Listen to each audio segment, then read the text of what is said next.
This video was created with the support of my patrons from patreon.com/Millennial Model Mayhem. More info later about new benefits. Previously on Millennial Model Mayhem.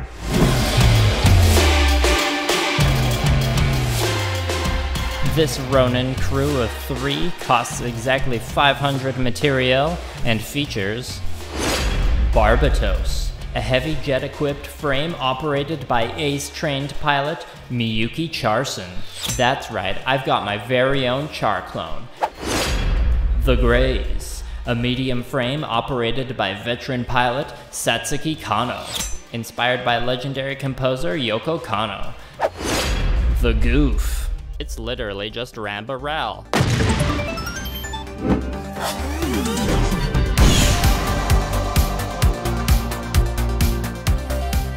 What's up, people? My name is Liam, and welcome to the Millennial Model Mayhem Content Zone. In today's video, I'm going to rank and review the work I've done since early 2021 on 7 different Gunpla kit bashes for the tabletop game Gamma Wolves by Ash Barker, aka Guerrilla Miniature Games. If you're unfamiliar with my hand-painted kit bashes, I suggest that you check out the other videos I've done in this series. I even have them conveniently in a playlist for you. Gamma Wolves is a war game with rules for assembling a crew of mech pilots, as well as requiring the use of terrain for the battlefield. So, like you saw in the opening of this video, I'm going to do a proper reveal of the Protagonists crew now that they've all been completed, and I'm also going to hastily produce some thematic terrain for my gaming table. Make sure you watch to the end of the video to find out what I've got planned for the future, because I've got some announcements to make. So to get started with my review of these Model Mayhem style projects I've been working on for the last year, here are my thoughts on the Antagonists. The Grays was the very start of Model Mayhem style, and I could almost call it a prototype because I've definitely refined the techniques over the last year. I still enjoy how the kit bashing and painting turned out, except the guitar strings I used for power cables because they're not great at holding paint, even when primed. This whole project from model to the base was an experiment that I wasn't sure if I could pull off, but I'm glad I gave it a shot because it's probably the single most important decision I've made when it comes to my Gunpla painting style. Despite how much I still enjoy the Grays, I think objectively it's the worst paint job just by the nature of it being the first and it was a little experimental, so I'm gonna put it in the lowest position of 7th place. Now the Goof is where everything really got started. Unlike the Grays, this project had a dedicated video, which is still the most viewed video on my channel. The fact that it gained a lot of traction around this time last year is what helped make my YouTube channel eligible for monetization in the first place. Putting the video aside, I have a lot of feelings about this paintwork because it has a lot more contrast when compared to the models I did afterwards. I think it's because as I've been developing my hand painting techniques, I've been striving for smoother blends, but I think that I started to focus on that too much and started to lose a lot of that dramatic contrast that's present on the Goof. With the Goof's paint job holding up so well and the amount of impact its video has had on the growth of my channel, I'm gonna rank it pretty high, all the way up in 3rd place. I look back fondly on the Barbatos project as being a satisfying journey, even though it was the longest time I had spent on a Gamma Wolves project at that time. This video also did very well because it happened to be released around the same time as the Goof's video was gaining traction. Speaking of the Goof, the painting I did on the Barbatos is where I started to notice the difference that came from focusing too much on smooth blends. In no way do I dislike the paint job on this. I had fun painting it, and I also managed to win a prize at one of my local community events last winter. Even though Barbatos is still one of my favorite Gundam designs, with those comparisons I just made with the Goof, it felt right to put this one directly below it in 4th place. And now it's time for the Protagonists.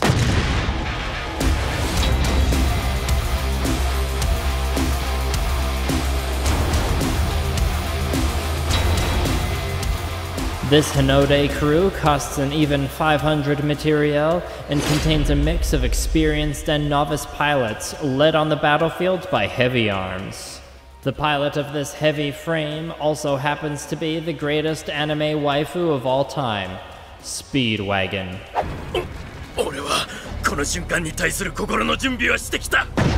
Operating the heavy frame of the Buster, while under the close supervision of Speedwagon, we have the ace rookie pilots Jack and Dexter, who, thankfully, already have experience dealing with a desert wasteland similar to the post-apocalyptic world of Gamma Wolves.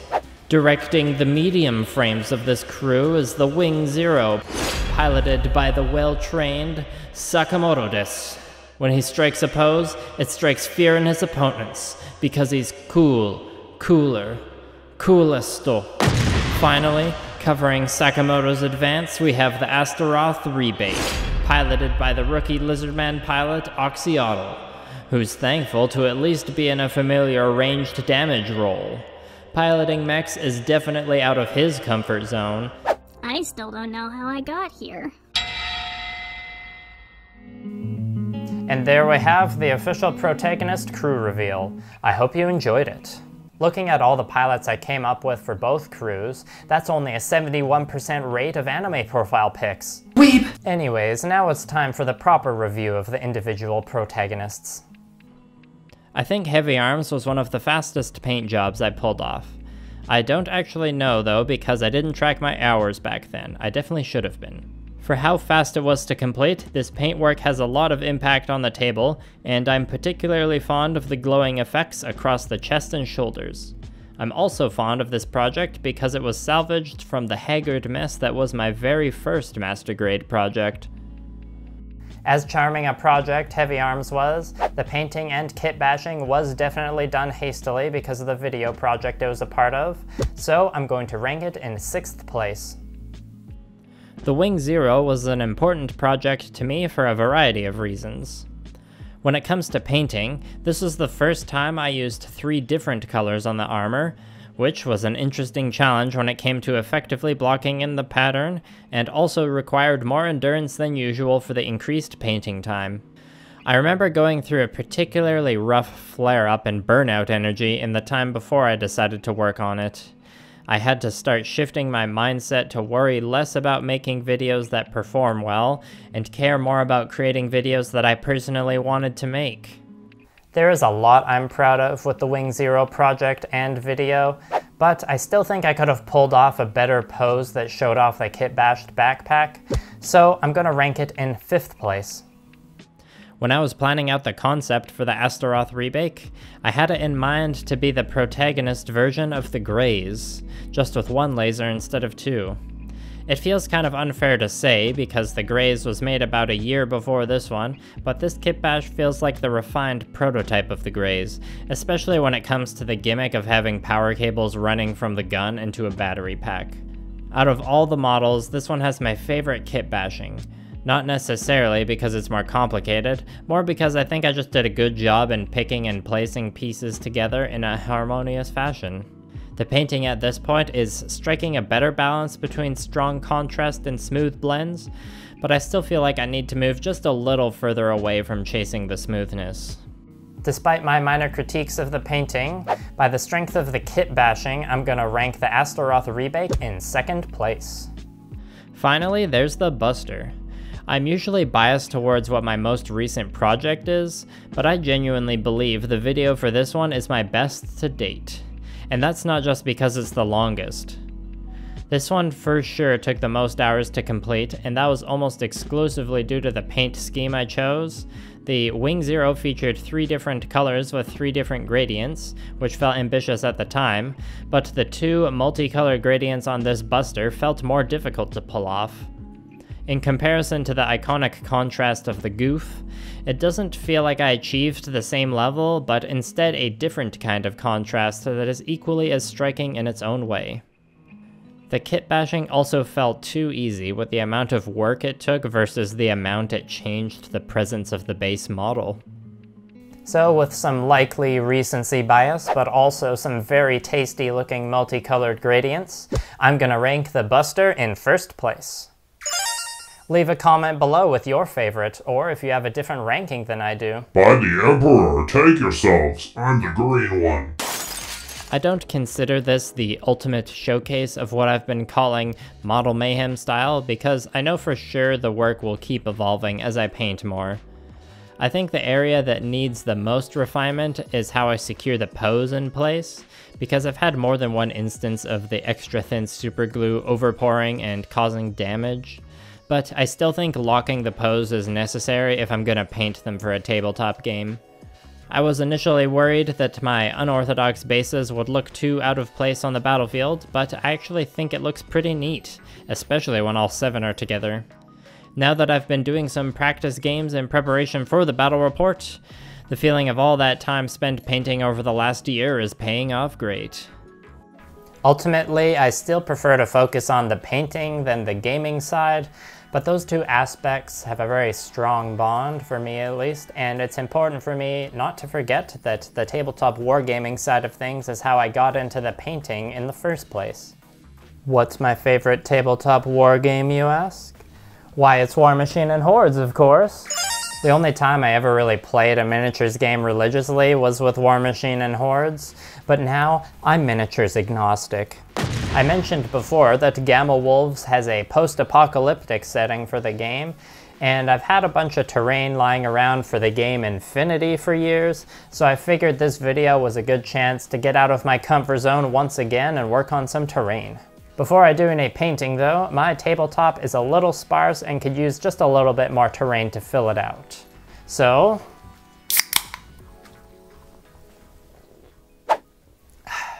time for some bonus ASMR.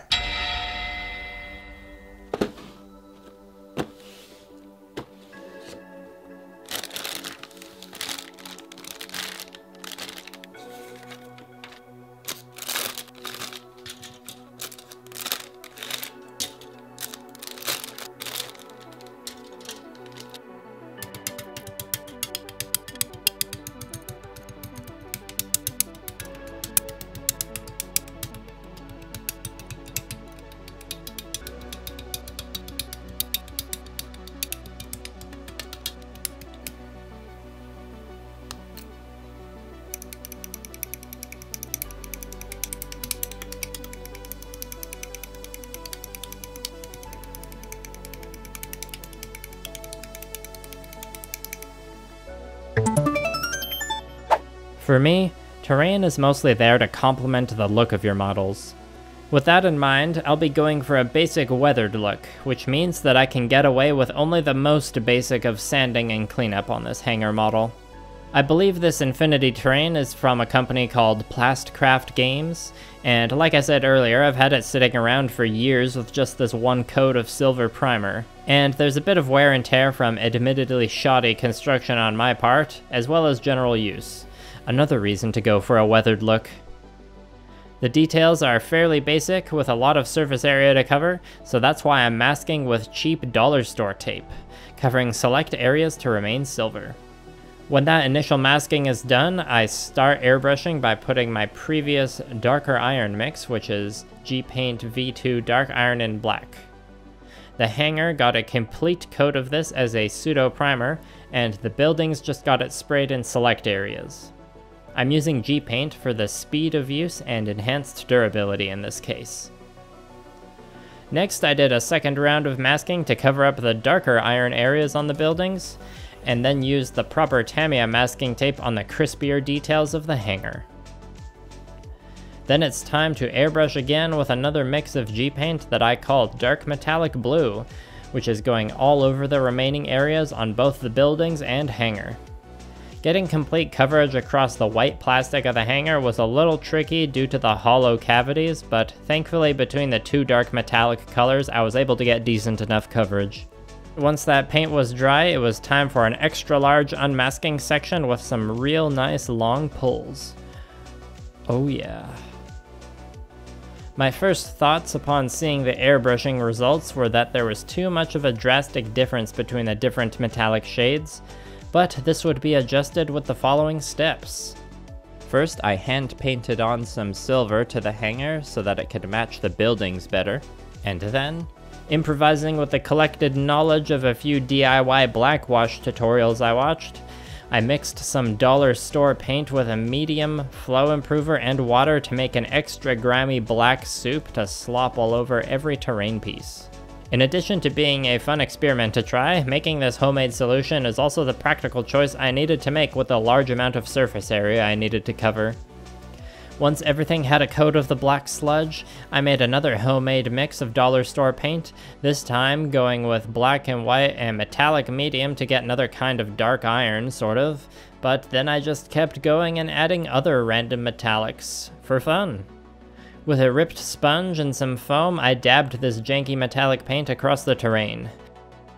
After sponging, I did a quick touch-up of the silver, then painted gunmetal blue on a few miscellaneous details, as well as the door and window frames of the buildings. To finish it off, I dry brushed the janky metallic mix onto the gunmetal blue to tie it together with the rest. And then it felt like the work was done for the time being. I could continue to do some proper weathering at this point to make it all blend in with the brown table mat better, but I'm satisfied enough with these short bursts of work I've done so far, and I don't want to restrict the terrain to having a certain color of dirt on it just yet. Furthermore, once I got them displayed in their intended role alongside the Gunpla on the battlefield, I can see they're doing just what I want them to by providing a more interesting backdrop for the models that got the actual significant paint work done to them. Now I feel prepared for one more aspect of the upcoming battle report video. This feels like I'm in the final chapters of an important story arc for the Millennial Model Mayhem content zone that'll culminate with my battle report. What comes after the battle report? Good question. I don't know what I'll be making yet, but I know that my motivation to continue painting models and sharing it online will persist. Change is scary, but a necessary aspect in life, and my content will continue to morph and adapt as it has since the very beginning. One change that I've been planning for a while is another big update to my Patreon, which will help ensure that I can continue doing this long term. I've added 2 new high-level tiers called the Mayhem Learner and the Mayhem Scholar that are meant to improve your painting skills with written feedback and private tutoring. So if you're interested in learning or supporting my endeavors to a greater degree, I highly encourage you to check out these new tiers at patreon.com/millennialmodelmayhem. You could have your name displayed next to these fine, plain, and forbidden sprinkles. Or perhaps join the Mayhem Machines, Bo, Muspelheim, Ryan R., or maybe even the Gog Hand with Dolfo and Janelle. Patreon is still the best way to support me, and no matter what level you join at, you'll gain access to HD exclusive wallpapers, direct messaging, and you'll get the chance to see what I'm working on before anyone else. But Patreon isn't the only avenue for support because I've recently started accepting commissions. So reach out to me privately if you're interested in one of those. I've been working on this real grade Sasabi kitbash since June, and I've been having a good time working on it off camera because sometimes it's important for me to have projects like that. But with that being said, I have returned to live streaming regularly since June, and I definitely want to do some of the painting for the Sasabi on live stream. Finally, at some point this summer, I'm also going to start selling models for my collection, both as a means to financially support myself, but also because the shelves of the display case are getting quite crowded. So make sure you're following my social media pages for updates on that. Regardless of how much of an impact these new ways to support me will have, the Millennial Model Mayhem content zone will persist. It's just always been a question of how much time and resources I can afford to dedicate to it. If you can't or don't want to give me any of your money, you can give other people money through the affiliate links in the description that'll earn me a commission, or you can give me that good old free engagement with a like, comment, share, all that classic stuff. Thank you very much for watching to the end of the video. Take care of yourselves, and I'll see you again in the Millennial Model Mayhem content zone. Place your bets now on how long you think it will take him to make that battle report. The algorithm demands that you lock on notifications and annihilate the like and subscribe buttons. And leave a comment.